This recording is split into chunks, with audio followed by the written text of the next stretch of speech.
하나님의 말씀은 사도행전 21장 17절로 시작을 합니다. 오늘날 우리는 율법으로부터 해방된 복음의 기독교인이 되었기 때문에 이 율법을 행하는 유대인들의 열심, 그로부터 복음을 통한 인류의 구원을 이야기한 이 바울의 이 복음 사이의 갈등을 별로 심각하게 느끼지 않습니다. 그러나 우리가 신약 성경을 통해서 또 교회사를 통해서 확인한 바는 이 율법을 주장하는 유대교와 예수 그리스도의 복음을 통한 구원을 이야기한 기독교의 싸움은 정말 피 튀기는 싸움이었습니다.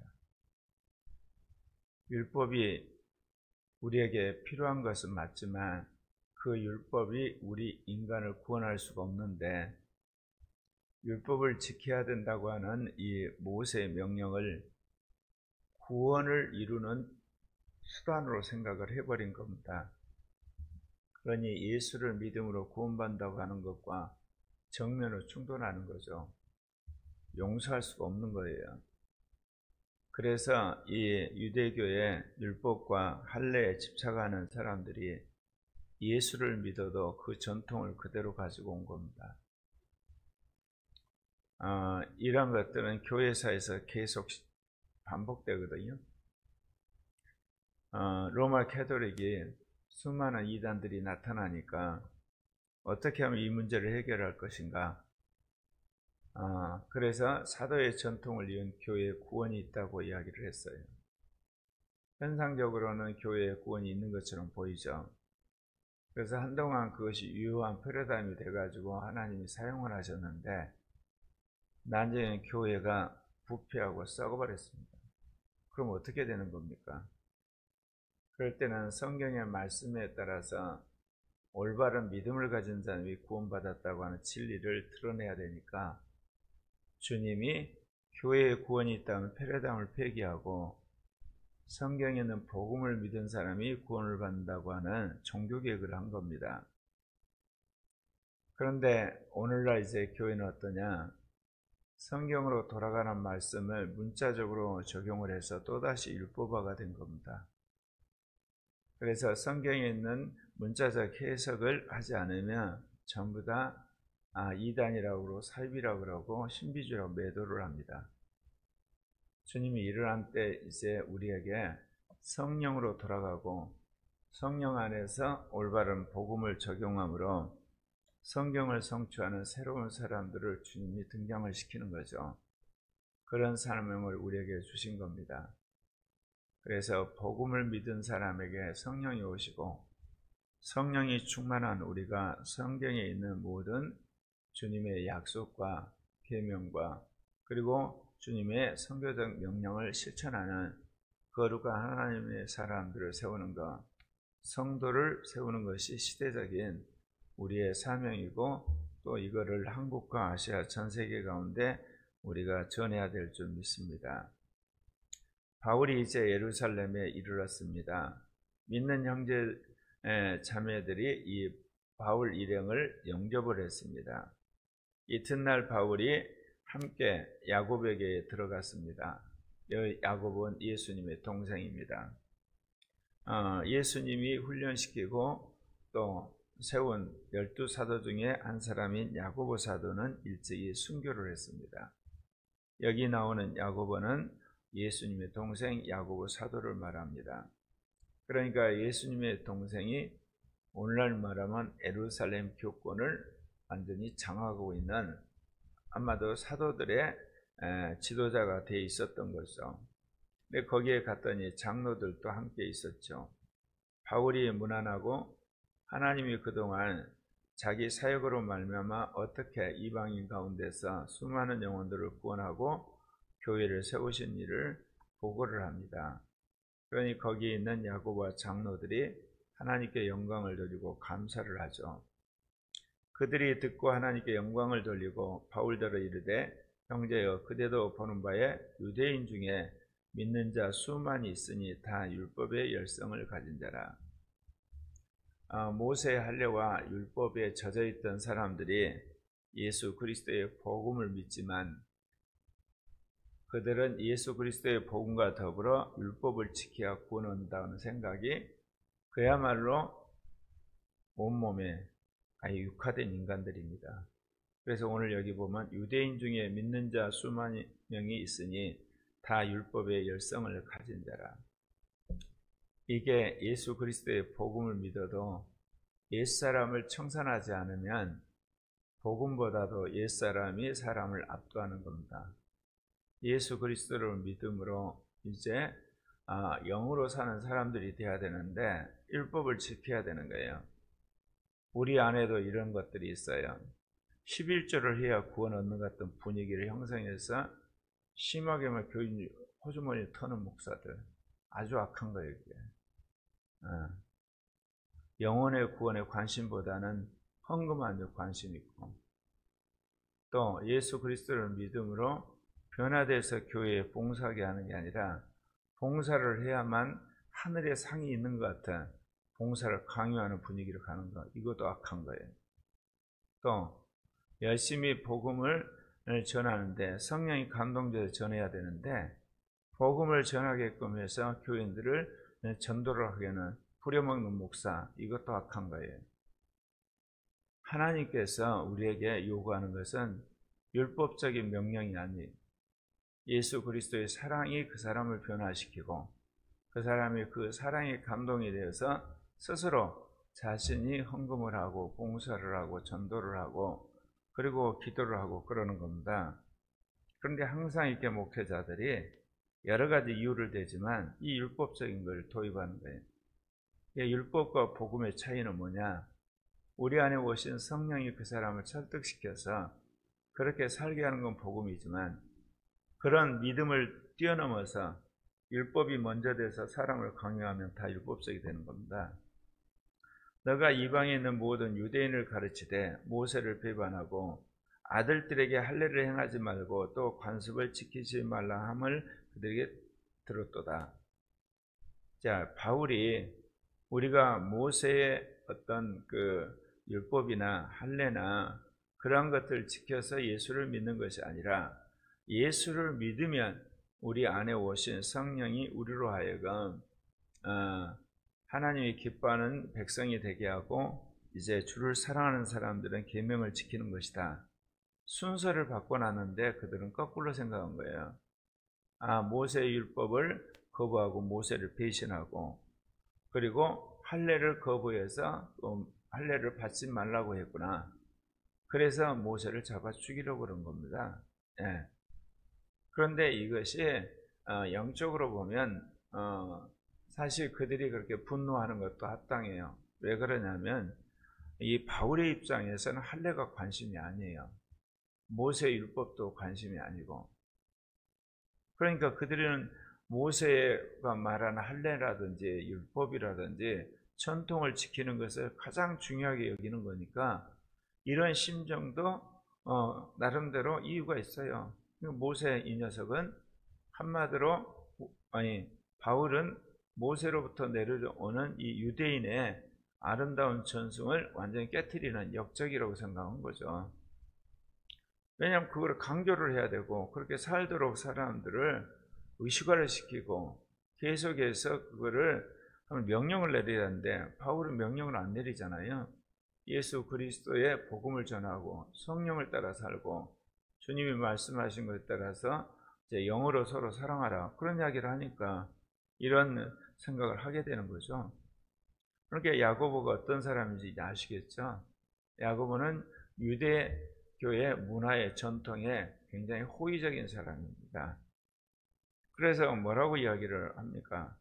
그러면 어찌할꼬 그들이 필연 그대가 온 것을 들으리니 그대로 있지는 않을 거라는 거죠.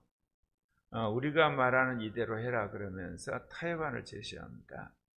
여기 서운한 사람 4명이 있는데 그 4명을 데리고 함께 결례를 행하고, 이게 이제 흔히들 말하면 서운한 사람들이 어떤 그 율법에 따라서 자기의 삶을 절제를 하면서 나실인처럼 하나님 앞에 자기를 드리는 의식이거든요.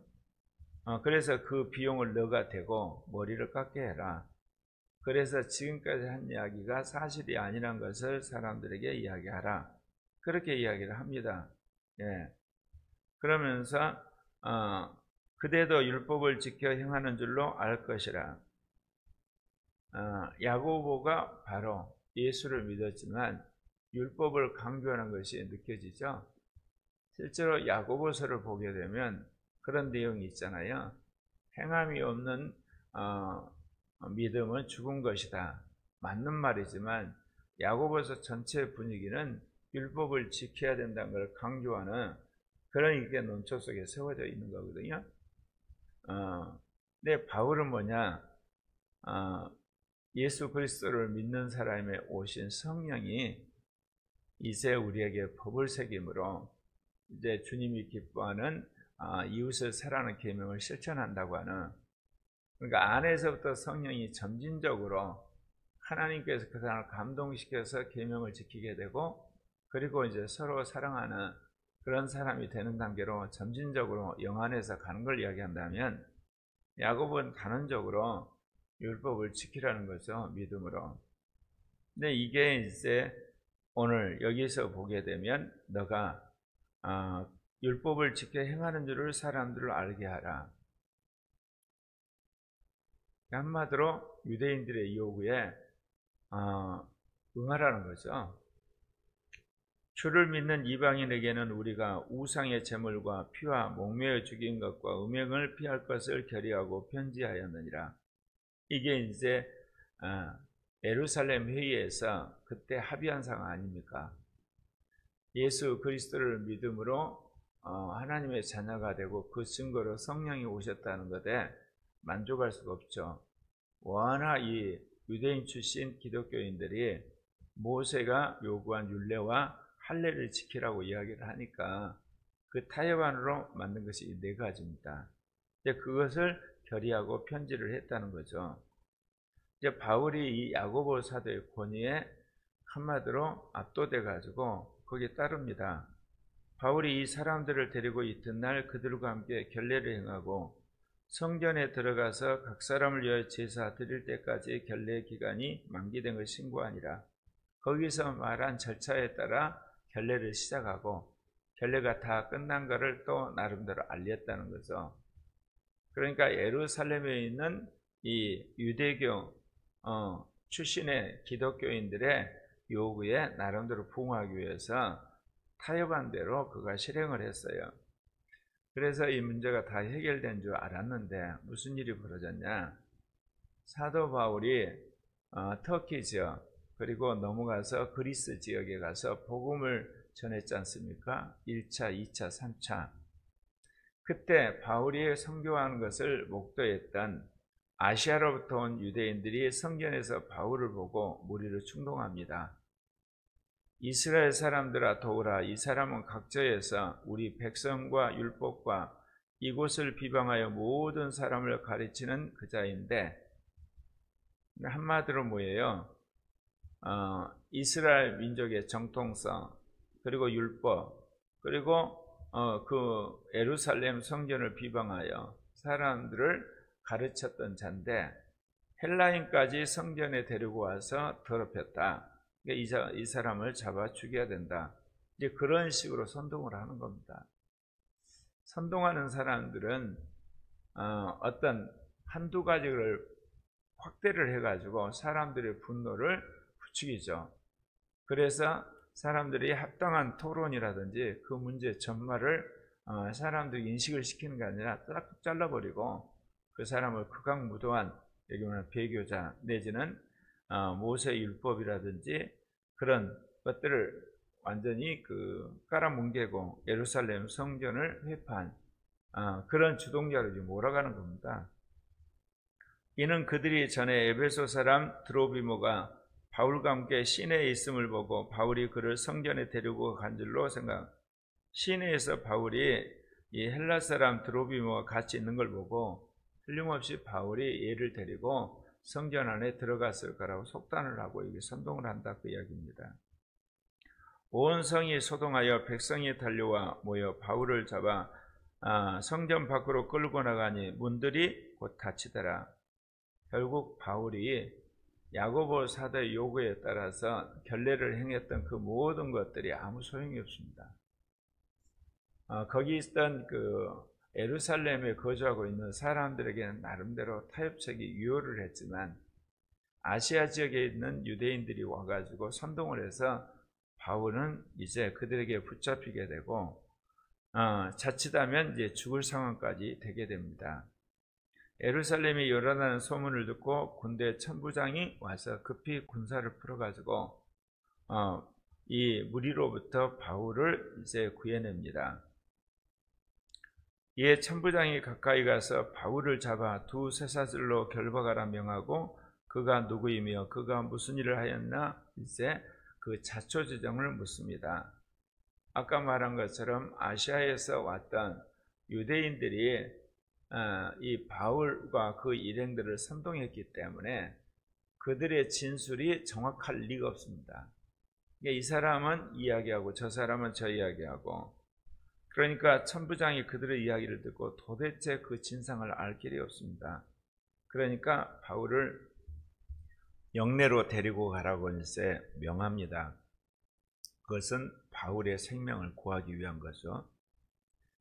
바울이 청대에 이를 때 무리의 폭행으로 말미암아 군사들에게 들려가니, 그러니까 무리가 바울을 무지막지하게 두들겨 패고 폭행을 하니까 바울이 자기 스스로 걸을 수가 없는 거예요. 그러니까 군사들이 부축해 가지고 영내 안으로 들어갑니다. 백성의 무리가 그를 없이 하자고 외치며 계속 따라오면서 이제 외치는 거죠.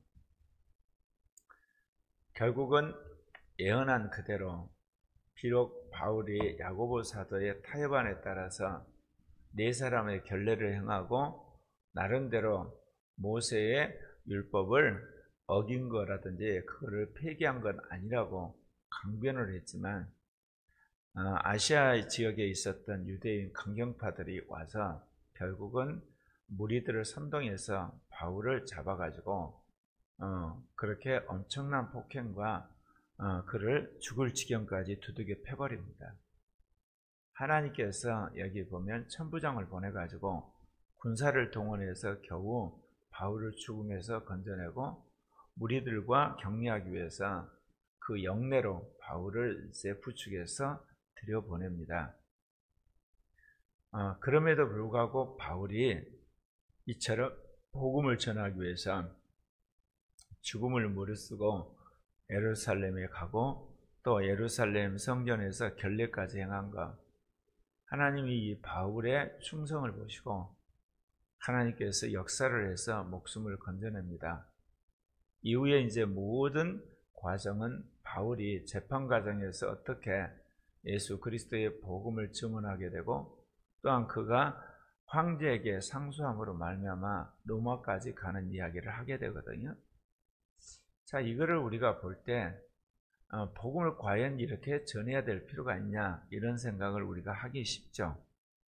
그냥 그러지 않고도 얼마나 복음을 전할 수가 있는데, 그렇기 때문에 우리가 영의 음성을 들어야 되는 거거든요. 근데 영의 음성을 들어도 그렇죠. 바울이 예루살렘에 올라가면 이렇게 붙잡혀서 어려움을 당할 것이다. 그게 이제 그 영을 통해서 예언을 주신 거예요. 근데 바울은 예수 그리스도의 복음을 전하는데 목숨까지 바친 그런 어떤 결기 가운데서 결국은 자신이 이렇게 이제 붙잡혀서 어떻게 보면 엄청나게 두들겨 맞아가지고 스스로 걸을 수 없을 정도로 그야말로 폭행을 당합니다. 그럼 바울의 선택이 과연 옳았다고 할 수 있느냐?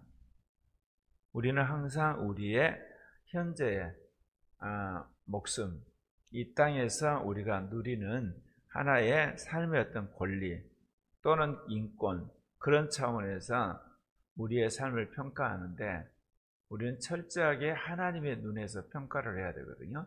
영으로. 바울이 옳은 거예요. 바울이 재판 과정 속에서 그 당시 예루살렘에 있는 총독들과 그리고 분봉왕, 그리고 나중에 로마 가서 귀족들, 그리고 로마에 있는 상층부에 복음을 전합니다. 말하자면 사도들이 수없이 있었지만 어느 누구도 이 유대인들의 고위 관직에 있는 자들과 지도자들에게 직접 복음을 전한 적이 없어요. 더더욱 로마의 귀족들과 상층부에 복음을 전한 적이 없거든요. 바울이 이렇게 목숨을 걸고 죄수의 몸이 되어서 복음을 전하는 주님의 뜻을 그가 이루게 되는 겁니다.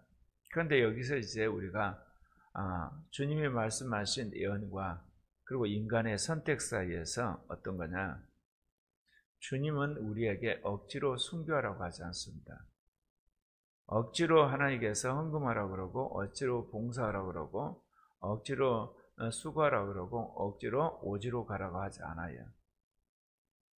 하나님께서 우리에게 말씀을 하시고 거기에 따라서 자기가 결정을 하는 거예요. 만약에 주님이 억지로 순교하라 그러면 주님이 독재자가 되는 거예요. 억지로 헌금하라고 하면 하나님이 억지로 세금을 뜯어가는 그야말로 세관원이 되는 거고, 억지로 전도하라고 하면 주님이 사람을 부려먹는 일종의 노래를 다스리듯이 우리를 그렇게 하는 거거든요. 그러나 주님이 원하는 뜻은 있죠. 그럴 때 이제 주를 사랑하는 자들이 자기의 믿음 안에서 주를 사랑하기에 선택을 하는 거예요. 그것을 우리가 구분을 잘 하셔야 돼요. 근데 수많은 사람들이 하나님의 은혜를 강조하고 인간의 자유의지를 자꾸 이렇게 경원시하는데 참 잘못된 겁니다. 하나님의 은혜를 강조하는 사람들이 역설적으로 어떤 이야기를 하냐면 자꾸 율법적으로 갑니다. 아주 역설적이에요. 하나님의 은혜를 여러분 강조하면 뭐를 강조해야 되겠어요? 인간의 자유의지를 강조해야 되는 거 아니에요? 안 그렇습니까? 근데 은혜를 강조하는 사람들 보면 율법적이에요. 참 인간이 보면 어떻게 말이 안 되는 논리예요. 은혜니까 하나님 은혜다. 그러면 인간이 자유의지로 선택을 해야 되잖아요. 개신교 역사에서요, 칼빈주의하고 알미안주의가 싸웠어요. 하나님의 전적인 은혜를 강조하는 칼빈주의하고 인간의 자유의지를 강조하는 알미안주의가 싸웠어요. 둘은 싸우면 안 되는 거예요. 하나님 은혜란 게 뭐예요? 인간으로 하여금 자유의지로 주를 섬길 수 있는 기회와 능력을 준 거예요. 그러면 당연히 은혜를 받은 사람은 자유의지가 생기죠. 그럼 거기에 따라 자기가 선택을 하게 돼 있어요. 그래서 하나님의 은혜와 자유의지에 대한 오해를 불식시켜야 돼요. 근데 교회에서 보면 불행하게 하나님의 은혜를 강조하는 사람들이 율법적으로 갑니다. 규정을 세우고 조례를 만들고 거기에 따라서 철저하게 살 것을 강조하고 그걸 어기면 치리를 하고, 제가 치리가 필요 없다는 거 아니에요. 성경에서 말하는 계명들, 교회가 말하는 규칙을 이야기를 해서 그걸 어기게 되면 거기에 대해서 합당하게 처벌하는 건 맞는데, 사람들에게 은혜를 받은 사람들에게 그렇게 살라고 강요를 하는 거, 그 자체가 뭐예요? 은혜를 스스로 어떻게 부인하는 꼴이 되는 거거든요. 자유의지를 주장하는 사람들도 문제가 있어요. 왜 문제가 있냐면 하나님 은혜 없이 인간이 자유의지가 생기냐 이게요. 엄청난 오해를 또 한 거거든요. 하나님 은혜 없는 우리는 사단의 노예예요. 사단에 꼬이면서 우리가 자유로울 수가 없어요. 하나님 은혜를 받아야 자유의지를 행사할 수 있거든요. 그런데 하나님 은혜를 한마디로 그거를 빼버린 거예요. 자유의지만을 강조한 거예요. 그러면 방종이 돼가요. 육신적인 인간의 어떤 선택을 한마디로 변호하는 논리가 돼버리는 거예요. 그래서 하나님의 은혜하고 자유의지는 뗄래야 뗄 수가 없는 겁니다. 순서로 말하면 하나님의 은혜가 먼저 오는 거예요. 그 다음에 인간의 자유의지가 이제 그 다음에 오는 거고, 그렇게 되는 거거든요. 그러면 이제 이런 일이 있어요. 그래서 그 논리 중에 하나님의 불가항력적인 은혜, 이쪽은 인간의 자유의지에서 그걸 거부할 수 있다고 이야기해요. 하나님이 어떤 사람을 구원하고 작정해서 불가항력적인 은혜를 준다는 거예요. 칼빈주에서. 그러면 알미안주에서는 인간은 자유의지에서 얼마든지 그거를 거부할 수 있다고 이야기를 해요. 근데 정말 잘못된 거예요. 하나님의 불가항력적인 은혜 맞아요. 하나님이 자신의 결정에 의해서 불가항력 은혜로 우리에게 믿음을 주세요. 그러면 내가 믿음을 가졌어요. 근데 믿음을 가진 즉시 자신이 믿음을 버릴 수가 있어요. 하나님의 불가항력적인 은혜와 인간의 자유의지에 의한 거부는 붙어 있어요. 얼마든지 붙어 있을 수가 있는 거예요. 그래서 예수를 믿자마자 예수를 부인하는 사람이 있어요. 얼마 안 돼서. 예수를 믿은 뒤에 오랜 후에 예수를 부인하는 사람도 있고. 그러니까 하나님의 은혜와 인간의 자유의지 사이에 성서적인 올바른 관점을 그들이 이해를 못하니까 하나님의 불가항력적인 은혜도 인간이 거부할 수 있다고 생각하는 그게 아니라니까요. 하나님의 불가항력적인 은혜를 받아야 인간이 근데 받은 즉시 얼마 안 돼서 그걸 자기가 버리는 거예요 그냥. 근데 그게 꼭 뭐로 보이겠어요? 하나님의 불가항력적 은혜를 인간이 거부할 수 있는 것처럼 보이는 거죠. 그게 아니에요. 받았어요. 받았는데 귀한 걸 모르고 얼마 안 돼서 땅에다 버려버리는 거예요. 네. 여러분도 안 그러시나요? 여러분 금요일날 성령 충만해가지고 그래가지고 영의 임재가 있었는데 돌아가셔서 부부싸움하고 자녀들 하는 꼬라지에 확 벌컥 내시죠? 은혜 확 쏟아버리잖아요. 정말 여러분 성령 집회에 있을 때는 불가항력적인 같은 하나님 은혜가 있어 압도적이어가지고 자기의 감정이나 의지에 관계없이 하나님의 영의 역사하심이 있는데 집에 들어가서 몇 분도 안 됐는데 은혜 다 쏟아버리는 거예요. 그래서 불가항력적인 은혜도 맞고 인간의 자유의지에서 거부하는 것도 맞는데 그게 순서가 있다는 거예요. 항상. 불가항력적인 은혜를 받은 인간이 자유의지에 의해서 마귀한테 꼬임받아서 다 쏟아버리고 거부해버릴 수가 있어요. 그래서 인간의 얄팍한 논리에 한쪽에 편향돼가지고 하나님과 인간 사이의 관계를 곡해가지고 결국은 지난 수백 년 동안 쓸데없는 칼빈주의, 알미안주의 논쟁을 했던 겁니다. 그래서 우리는 하나님의 은혜를 사모하고 그 은혜를 받았으면 그거를 주를 위해서 내가 자유의지를 선택하는 그런 훈련을 받아야 되는 겁니다. 그러면 하나님의 은혜를 거부하는 의지는 뭐겠어요? 사실은 옛사람의 의지예요. 나쁜 레마에 선동이 돼가지고 꼬임받아서 쓰는 거거든요. 새 사람의 의지는 하나님의 은혜에 감사하고 선을 택하게 돼 있어요. 그렇게 되는 겁니다. 그래서 오늘 바울 사도가 나름대로 야고보 사도의 권면을 받아서 네 사람을 그렇게 결례를 행하고 율법을 강조하는 유대인들의 눈높이에 맞춰서 타협을 했지만 결국은 아시아로부터 온 강경한 유대인들에 의해서 그가 죽을 그런 고비까지 폭행을 당하고 결국은 천부장이 출동해서 구해냈다는 것. 그럼에도 불구하고 바울이 한 선택은 유대교 지도자들과 그리고 이 로마의 지도자들에게 복음을 전하기 위한 주님의 바램을 바울이 스스로 선택한 결과라는 겁니다. 기도하십시다.